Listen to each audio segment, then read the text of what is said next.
Delivering your Tuesday edition of CNN Student News, I'm Carl Azus. We're starting with an update involving U.S. Army Sergeant Bowe Bergdahl. Yesterday, the Army announced that the 29-year-old serviceman would face a general court-martial, a military trial, on 2 charges: desertion and misbehavior before the enemy.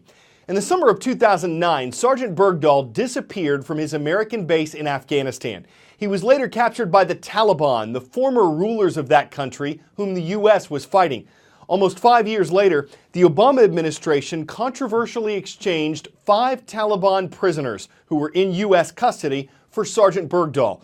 Before that, a U.S. commission had recommended not releasing these particular Taliban prisoners. Also, the administration did not give Congress the required 30-day notice of the prisoner exchange. House and Senate committees have said the White House broke the law. The administration said it feared for Bergdahl's life and that the U.S. leaves no man or woman in uniform behind. Bergdahl's trial date has not been announced yet. If he's convicted, he could face a life sentence. With the year winding down, this is our last week on air until January 4th, we're starting a new series today that we're planning to run the rest of the week. It takes a look back at some of the stories that made headlines over the past calendar year. So without further ado, in today's Year in Review, Mary Maloney focuses on U.S. news from 2015. This was a tragically reoccurring scene during 2015. Crowds fleeing another mass shooting from a military center in Chattanooga to a college campus in Roseburg, Oregon. Then a mass shooting at a health center in San Bernardino that authorities say may have been inspired by ISIS. President Obama called it an act of terrorism. The threat from terrorism is real, but we will overcome it. And in Charleston, a shooting at a black church reignited a long simmering national debate over the Confederate flag. The Palmetto State voted to remove the flag from the state capitol for the first time in 54 years. Racial tensions were not confined to Charleston, with Black Lives Matter rallies happening in cities across the country.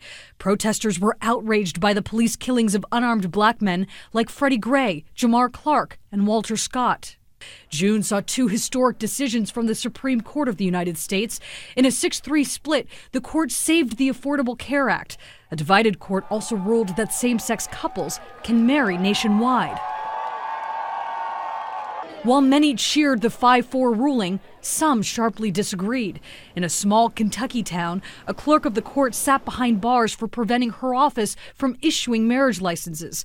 Kim Davis made headlines again when she publicly announced she'd had a private meeting with Pope Francis during his visit to the United States. The Holy Father made stops in Philadelphia, New York, and Washington, D.C., making history as the first pope to address Congress. God bless America. A report from Congress accused Japanese auto parts manufacturer Takata of putting profits ahead of safety. Takata disputed the report's conclusion, saying it had a number of inaccuracies, but the company's faulty airbags resulted in a huge recall, affecting 34 million cars. And New England rocked the sports world in January, when the Patriots were accused of using underinflated balls to win a playoff game. I feel like I've always played within the rules.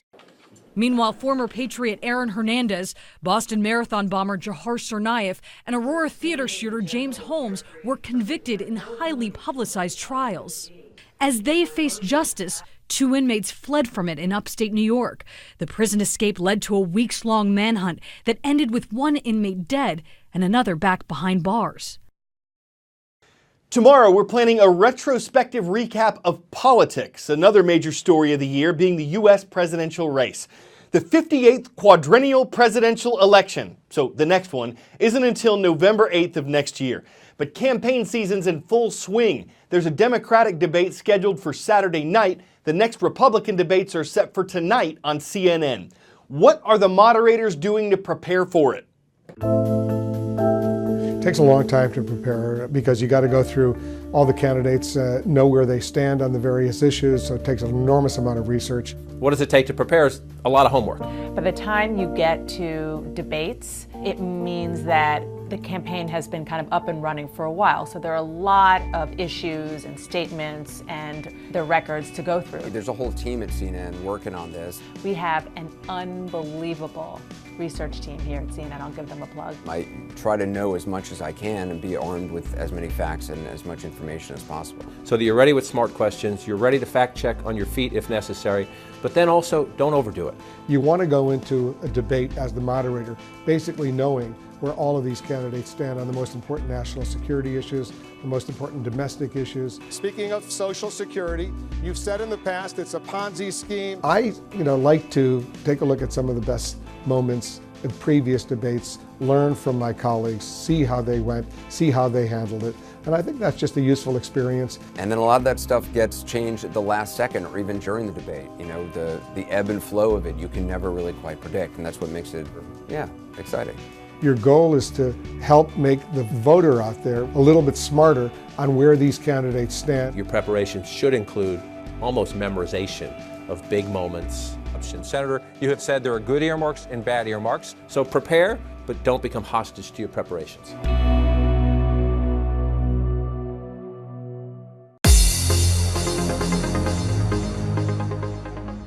The southwestern Netherlands is where we start today's Call of the Roll. At CNNStudentNews.com, we received a request from Rotterdam International Secondary School. It's in the city of Rotterdam. In the northwestern U.S., we're making a stop in Idaho today. Post Falls Middle School is in Post Falls, home of the Spartans.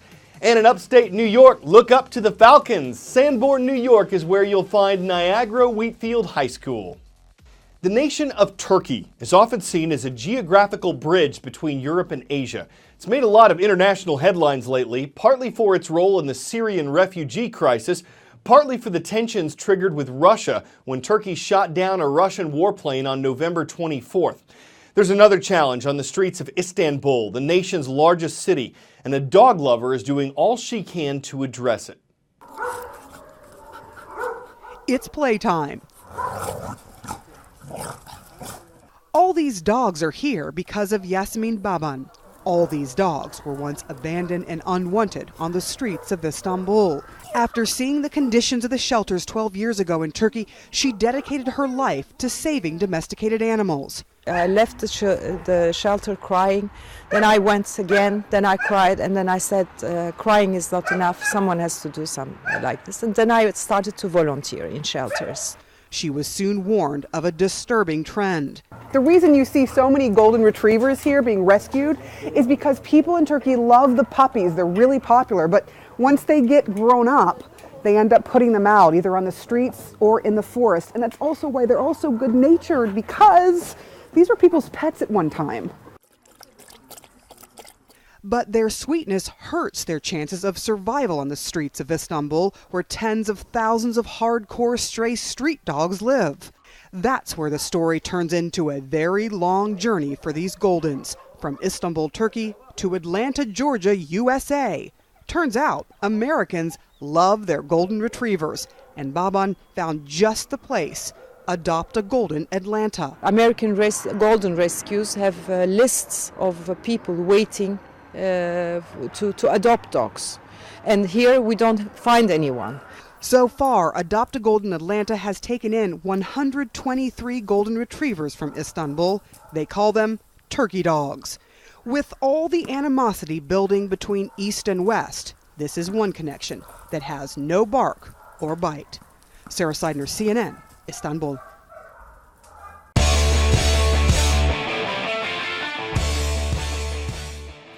Polar bears are the biggest carnivores on land. They'll eat whales, muskox, walrus, reindeer, birds. They even dream about it.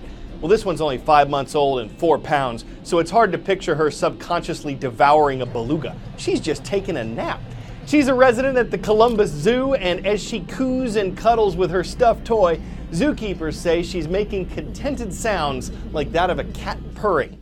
Even though those animals are polar opposites. Whatever the bear was subconscious of, it seemed to have no bearing on her sleep. The unbelievably cute movements, the incomparable appearance of comfort, all are signs of dreamy slumber. CNN Student News returns tomorrow.